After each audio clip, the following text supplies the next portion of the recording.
Je remercie les organisateurs de m'avoir invité à traiter ce sujet qui représente une urgence neurologique qui est fréquente et qui est le premier motif de consultation neurologique aux urgences chez nous à Rabat, et du fait du risque de séquelles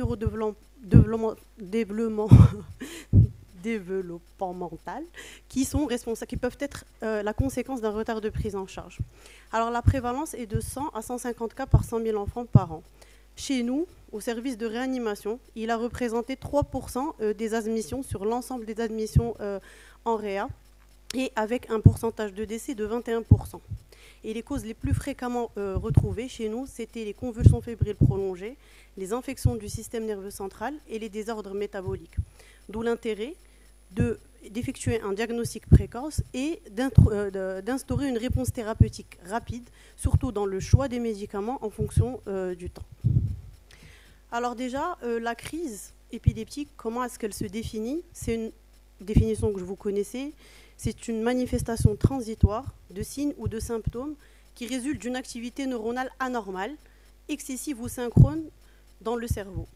Et nous, ce qui nous intéresse le plus aux urgences, c'est les crises convulsives qui sont dites occasionnelles, provoked ou acute, qui sont souvent secondaires à une infection systémique aiguë, qu'elle soit d'origine métabolique, toxique ou en rapport avec une lésion du système nerveux central.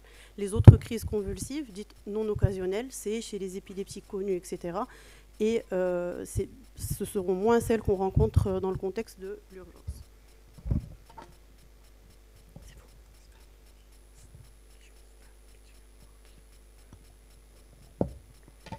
Donc l'état de mal convulsif, quant à lui, a été défini la première fois en 1973, et cette définition elle a été reprise par l'ILAE en 81.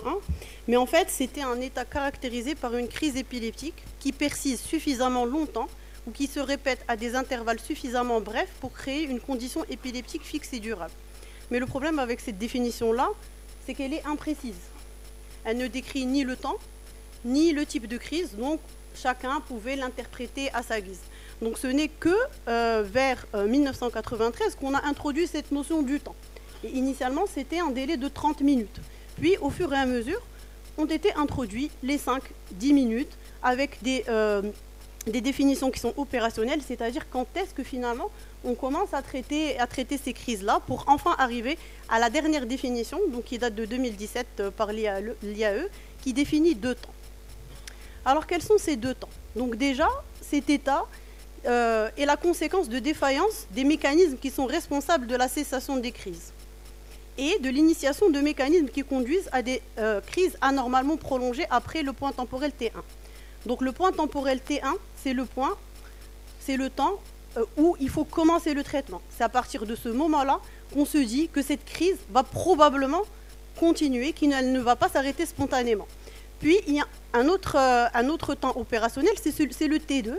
C'est le T2, c'est le deuxième temps à partir duquel on aura probablement et très probablement des conséquences sur le long terme, comme des lésions neuronales, même la mort neuronale, une altération des réseaux neuronaux. Donc ces 2 temps opérationnels, c'est-à-dire que le traitement doit commencer à T1 et la crise normalement doit être contrôlée à T2. Alors est-ce que T1 et T2 sont les mêmes quel que soit le type de crise? Eh bien non. Donc pour les crises généralisées, le premier temps il est à 5 minutes et le deuxième temps il est à 30 minutes. Pour les crises focales, le T1 est à 10 minutes, c'est-à-dire qu'on doit commencer le traitement à 10 minutes et le T2, la crise doit être contrôlée à 60 minutes.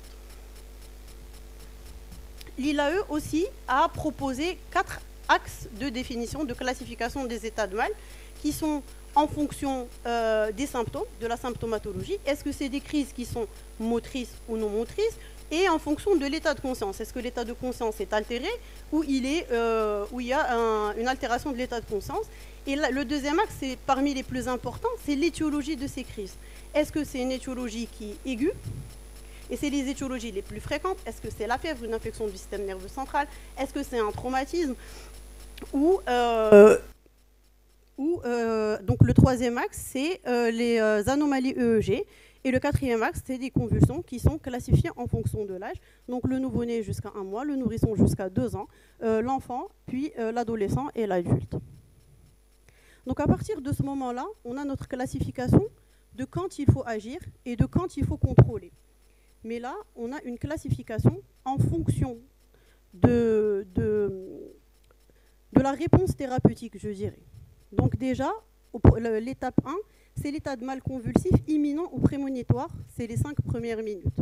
L'état de mal est dit établi, c'est après 5 minutes, ou c'est un état de mal, c'est des convulsions qui n'ont pas répondu, au traitement de première ligne.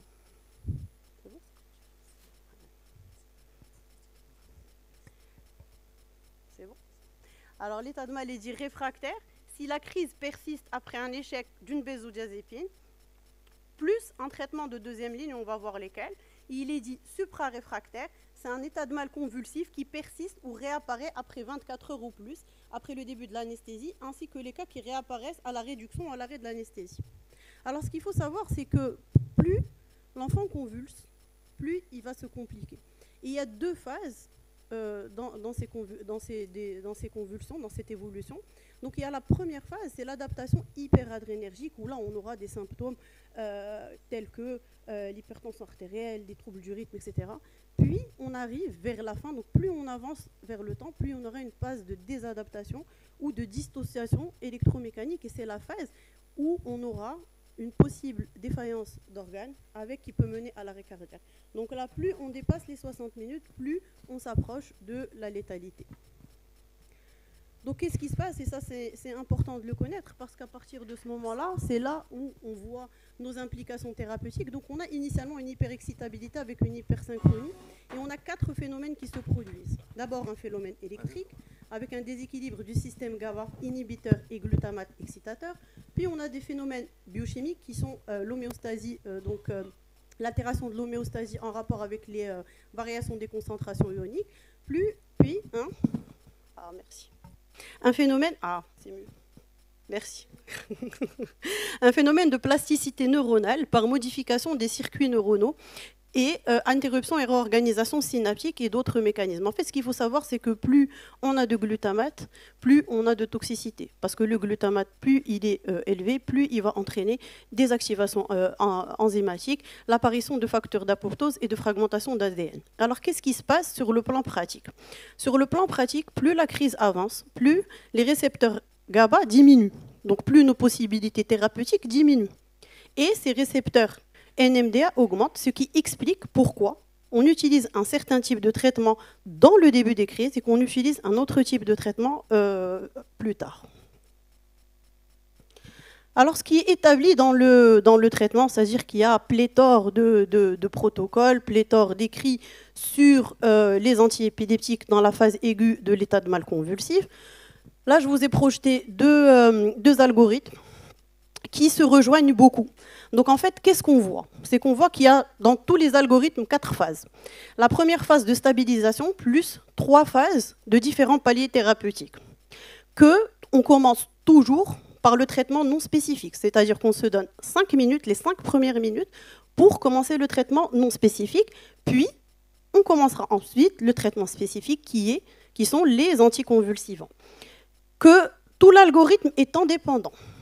Et dépendant du traitement qu'on a donné. C'est-à-dire, toutes les 5 minutes ou 10 minutes, on réévalue notre patient, le traitement qu'on lui a donné, et on réadapte jusqu'à ce qu'on ait l'arrêt des convulsions. Et bien sûr, il faudra, à tous les niveaux, chercher à connaître la cause. C'est-à-dire qu'on ne traite pas un état de mal, qu'il soit fébrile, apéritique, quelle que soit sa nature, sans dépister ou traiter. Parce que tant qu'on a la cause sous-jacente, quel que soit l'antiépileptique qu'on va utiliser, il réduit le risque de l'efficacité thérapeutique. Alors pour le traitement non spécifique, pour les gens qui ont l'habitude des urgences, c'est le classique Primary Assessment, c'est les 5 premières minutes, donc c'est l'ABCDE. Bien sûr, la libération des voies aériennes, si l'état de l'enfant le permet. En dehors de tout traumatisme, bien sûr, toujours protéger le rachis cervical. Et si on a besoin d'une RCP, bien sûr, on va privilégier la réanimation cardio-pulmonaire de base. Donc l'oxygénothérapie est obligatoire, donc de préférence de haut débit, avec un monitoring cardio-respiratoire et ECG. Bien sûr, en premier temps, on prendra la température, traiter la fièvre, qui pourrait être une cause de la convulsion, et la glycémie capillaire, qui fait partie des premières causes, donc l'hypoglycémie, des premières causes des états de mal convulsifs. On cherchera à prendre une voie veineuse et à maintenir une PAM qui est correcte, avec soit des solutés de remplissage ou des catécholamines au besoin. Alors, avant les premières 5 minutes, il faut faire un bilan biologique, quand la crise n'est pas d'origine identifiée. Donc ce bilan comprendra donc des gaz du sang, un ionogramme avec une calcémie, la recherche de toxiques, la NFS et des dosages de médicaments chez des enfants qui sont par exemple sous anti-épileptiques. Alors une fois, on arrive là à T5, 5 minutes, donc à notre T1. Quel traitement? Quand? Alors quand est-ce qu'on commence le traitement? À T1. Pourquoi est-ce qu'on a déterminé le T1? Parce qu'on s'est rendu compte au fur et à mesure que les crises s'arrêtaient spontanément, la majorité des crises s'arrêtaient spontanément avant les 5 premières minutes. Donc, seule une petite partie de ces personnes continuaient à convulser. Et au-delà, c'est-à-dire pourquoi pas 6 minutes, 7 minutes, 8 minutes, parce qu'au-delà de 5 minutes, il a été établi qu'on commençait à avoir des complications neurologiques. Donc, le 5 minutes, finalement, c'est quoi? C'est un bon compromis entre détecter les crises qui sont susceptibles de se prolonger et la prévention des complications neurologiques et systémiques. Sachant que l'efficacité optimale des benzodiazépines, on l'a dit tout à l'heure, elle est pendant les premières minutes. C'est-à-dire que plus on avance dans notre état de mal, moins il y aura de récepteurs GABA et moins on pourra utiliser les benzodiazépines. Alors le traitement de première ligne, c'est les benzodiazépines, donc on l'a dit, à 5 minutes, parce qu'on sait que si la crise dure 5 minutes, c'est qu'elle ne s'arrêtera pas toute seule. Alors c'est les médicaments de première intention. Pourquoi? Parce qu'on a facilement accès, on peut les utiliser de manière rapide, et ils ont une action rapide, c'est-à-dire que le délai d'action des benzodiazépines, c'est 1 à 3 minutes. Donc, et surtout qu'il faut les utiliser en premier lieu parce qu'on risque plus tard de ne plus avoir de récepteurs finalement pour pouvoir les utiliser. Donc on s'attend à un résultat entre 2 et 10 minutes. Quelle benzodiazépine? Donc on a beaucoup de benzodiazépines. Le lorazépam qui n'est pas disponible au Maroc, le diazépam que nous avons avec plus ou moins de la rupture, le midazolam qu'on a, on a le soluté par voie veineuse. Donc lequel utiliser? Alors nous, ce qu'on utilise, c'est le diazépam, intrarectal en premier lieu, puis une deuxième dose par voie veineuse ou le midazolam par voie veineuse. Alors ce qu'il faut savoir, c'est qu'il n'y a pas de supériorité d'une benzodiazépine par rapport à l'autre. Donc il faut utiliser celle qu'on a. Donc pour les benzodiazépines, ce n'est pas vraiment un problème. Donc on peut l'utiliser par voie rectale à la dose de 0,5 mg par kilo ou par voie buccale. Le midazolam par voie buccale, par voie nasale ou par voie intramusculaire qui représente aussi une bonne alternative parce qu'on n'a pas le soluté du midazolam par voie nasale. Alors, est-ce qu'il y a une différence en termes d'effets secondaires? Donc, on a vu qu'ils avaient une efficacité qui était égale. Est-ce qu'il y a une différence? Alors, la défaillance respiratoire, c'est ce qu'on craint finalement quand on prescrit des benzodiazépines. Alors, aucune étude n'a pu montrer qu'il y avait une différence en termes d'effets secondaires. Donc, ils sont équivalents aussi en termes d'effets secondaires. Mais on pourrait avoir moins de dépression respiratoire avec le lorazépam, mais ça reste à confirmer. Alors, en termes de rapport coût-efficacité, pour ne pas dire rapport qualité-prix, alors ailleurs, c'est le midazolam qui est le mieux, disons, le moins cher. Alors au Maroc, ce n'est pas le cas. Je ne sais pas pourquoi le Valium est moins cher. Donc le diazépam coûte 39 dirhams pour les particuliers et 26 dirhams pour le prix hospitalier, tandis que le midazolam, c'est beaucoup plus. Donc utilisons le diazépam. Alors finalement, qu'est-ce qu'on retient pour les benzodiazépines? Laquelle par quelle voie? Donc il n'y a pas de nouvelles preuves pour un meilleur agent IV chez l'enfant, donc c'est les mêmes. Donc le relais se fera avec la benzodiazépine qui est disponible. Si on n'a pas de voie veineuse, donc ça sera le midazolam, dans notre cas intramusculaire, parce que les autres formes, on ne les a pas. Le diazépam intrarectal, et on n'a pas de données sur le lorazépam intranasal ou intrarectal, et de toute façon, nous ne l'avons pas. Alors, à quel moment on doit passer au traitement de deuxième ligne? C'est-à-dire qu'on a donné notre première dose, la crise ne s'arrête pas, on donne notre deuxième dose et on attend. Et c'est à partir de 10 minutes qu'on peut passer à notre traitement de deuxième ligne. Alors le traitement de deuxième ligne, c'est entre 10 minutes et 30 minutes. Alors pourquoi? Parce qu'on ne peut pas réutiliser des benzodiazépines, parce qu'il y aura probablement plus de récepteurs. Et en plus, plus on utilise de benzodiazépines, ça a un effet cumulatif, plus on risque d'exacerber les réactions secondaires. Alors le traitement de deuxième ligne, donc là, je vous ai mis tous les sites d'action des antiépileptiques qui sont disponibles, pas au Maroc, qui sont disponibles. Alors grossièrement, le phénobarbital a une action très similaire à celle des benzodiazépines. En dehors de ça, c'est plus une action présynaptique, stabilisatrice de membrane pour la phénitoïne, sur les canaux potassiques pour l'acide valproïque, et la grande star du moment, c'est le lévétiracétam qui est à la mode aux États-Unis, qui agit directement, lui, sur le glutamate. Donc là, je vous ai mis les doses des antiépileptiques. Est-ce qu'il y a un avantage? Est-ce qu'il y en a un par lequel... Alors, on va s'imaginer que nous avons accès à tous les traitements. Est-ce qu'il y en a un qui est préféré aux autres? Que dit la science? Alors déjà, la phénitoïne versus le phénobarbital, aucune différence.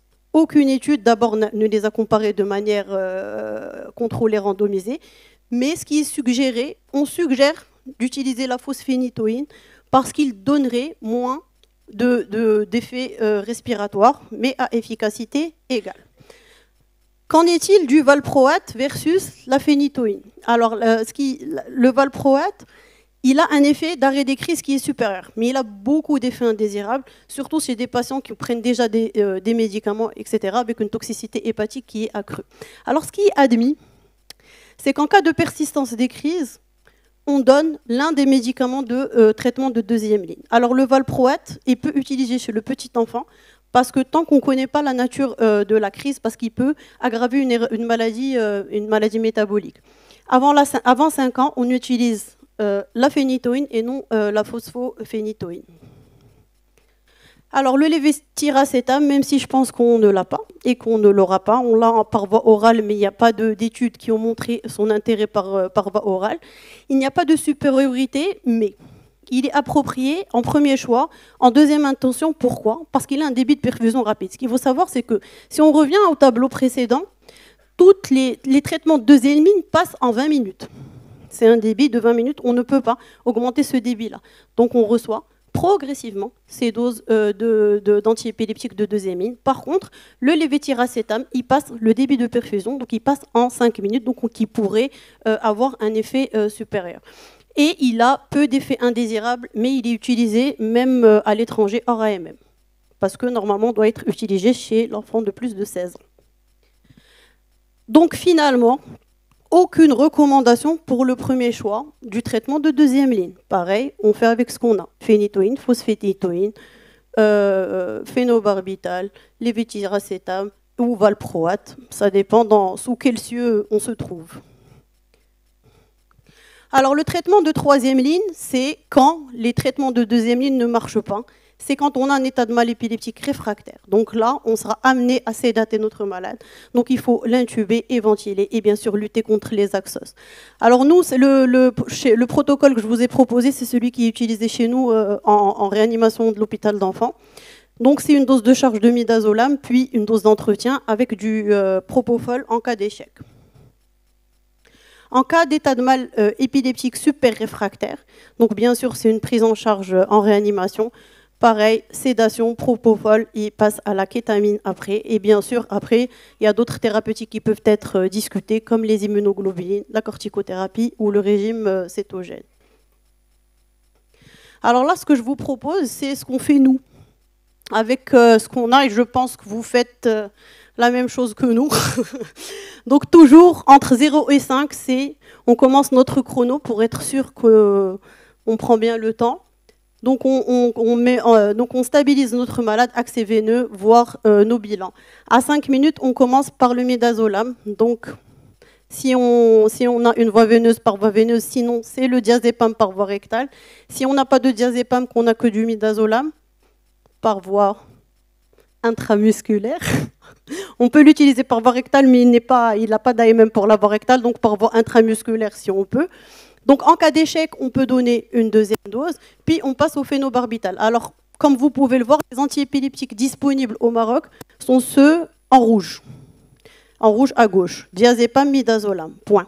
Alors tous les autres, on n'a pas. Les antiépileptiques non disponibles, vous voyez bien que c'est majoritaire, donc on ne peut utiliser que le phénobarbital. Alors nous, ce qu'on utilise, c'est 20 mg kg dans 20 cc de sérum salé en 20 minutes. Et si ça ne marche pas, on redonne une deuxième dose. Et si ça ne marche pas, on appelle nos amis réanimateurs. Donc, en conclusion, c'est une urgence neurologique fréquente chez l'enfant qui peut mettre en jeu le pronostic vital et ou fonctionnel. Il faut toujours stabiliser sur le plan respiratoire et hémodynamique. Donc, on retient le T1 5 minutes, le T2 30 minutes. C'est une urgence thérapeutique. Donc, toujours benzodiazépine, non IV si on n'a pas d'accès veineux, on préférera l'IV si on a un accès veineux, phénobarbital, et après c'est l'état de mal réfractaire. Est-ce qu'on a un protocole marocain? On n'a pas le choix. Je pense que le protocole qu'on applique, c'est tout ce qu'on peut faire avec ce qu'on a, vu le problème de disponibilité des produits. Et il ne faut pas oublier que c'est des médicaments qui ont des effets secondaires, donc il faut les connaître et les anticiper. Donc bien sûr, time is brain, ce n'est pas que pour les AVC, c'est pour les convulsions aussi, et je vous remercie.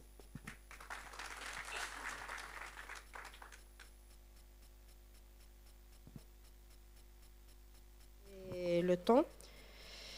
Et voilà, donc la parole est à la salle. Si vous avez des questions. Oui, Hassan, la parole est à toi.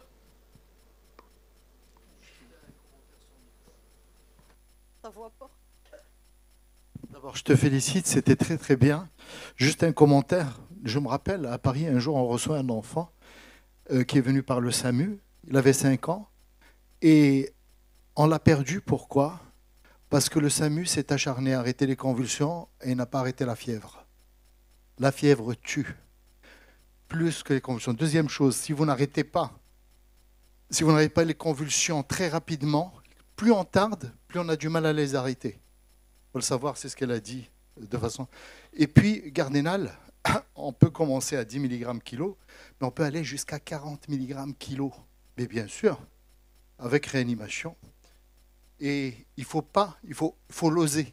Allez, en fait, vous osez rien parce que c'est le gamin qui risque, mais c'est dans les descriptions, dans les urgences, etc. Il est urgent d'arrêter. Et la dilution, elle a dit, et je ressouligne parce que tout le monde ne le fait pas, c'est du sérum salé. Et vous n'injectez pas directement très rapidement parce que vous risquez une hémolyse. Donc c'est extrêmement important. Et malheureusement, comme tu as bien souligné, nous avons beaucoup de pénuries de médicaments. Et par exemple, le Rivotril marcherait mieux sur les IMC, alors qu'on n'a pas le choix. On est en train de faire avec ce qu'on a. Voilà, je te félicite encore une fois, bravo. Si donc tu as insisté sur ce qu'elle a dit, on l'a bien compris. Merci. Voilà. Donc, ça c'est du kerboubi tout craché. Mais laisse-moi parler, ça y est, tu parles plus. Donc, mais en tant que président de la SMP, on aimerait bien sortir, parce qu'on l'avait dit aussi la dernière fois, on avait, je pense, même fait un écrit, mais il faudrait quand même qu'on écrive encore un peu plus pour dire qu'il nous faut des médicaments. Parce que certes, on va dire le lobby pharmaceutique envoie des tas de médicaments d'adultes, parce que c'est ce qui rapporte beaucoup d'argent finalement. Mais pour les formes infantiles, on n'en voit pas. Donc on a les produits, et je t'assure qu'on on va jusqu'à 40 mg à chaque fois, mais on est coincé et c'est toujours la même histoire. C'est une écriture de tous les jours. Il faut savoir que Louardi, très ancien ministre, nous a mis dedans. Il a diminué. Le Gardénal, ça coûte 16 dirhams, le flacon. Et il a obligé les groupes de laboratoires à baisser les prix. Et donc, ce n'était plus important. La semaine dernière, pas plus tard que tout à l'heure, on en a parlé, on a déposé encore une liste de pénurie de médicaments. Mais ça ne suit pas. Et avec ce nouveau ministre, qui est nouveau, il y a très peu de dialogue. Donc, nous sommes en train de faire une pression à l'échelle nationale pour ça. Mais malheureusement, ils ont tellement baissé les prix des laboratoires que les laboratoires ne ramènent plus les médicaments. Effectivement, il y a tout un travail en cours avec les différentes spécialités, pas que la pédiatrie, où on a récolté tous les médicaments manquants et importants. Enfin, en réanimation, on a beaucoup de produits qu'on n'a pas et qui sont vitaux pour nos bébés. Et il y a un travail en cours. Malheureusement, de l'autre côté, comme a dit notre président, l'écoute n'est pas au rendez-vous. On fait ce qu'on peut. Une dernière question pour Madame Benchikron. Oui, merci pour cet excellent exposé. Moi, par rapport, c'est vrai que vous avez traité la convulsion, comment l'arrêter et tout ça, mais vous savez que ça s'accompagne d'un œdème cérébral. Alors, comment vous gérez cet œdème? Le manitol, est-ce que ça nécessite un service de réanimation? Parce que l'œdème en lui-même, c'est les séquelles, c'est l'engagement, c'est beaucoup de choses à côté. Merci.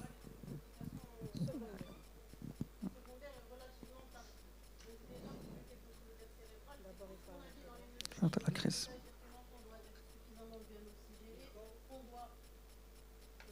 Tiens, prends celui-là. Et tu nous le rends. Donc déjà, la prévention de l'œdème cérébral, c'est durant la première phase de notre traitement. D'accord? Donc notre enfant doit être suffisamment bien oxygéné. La lutte contre les facteurs aggravants qu'on doit dépister, les axos qu'on doit dépister de 0 à 5 minutes. Alors quand notre patient est admis en réanimation, là, ils ont des moyens de monitorer notamment la PIC, la pression intracrânienne. Il y a des protocoles pour le traitement. Alors dans un service de pédiatrie générale, moi je trouve ça assez risqué de donner du magnétol parce que normalement ces enfants-là devraient être pris en charge dans un service adapté. Tout à fait.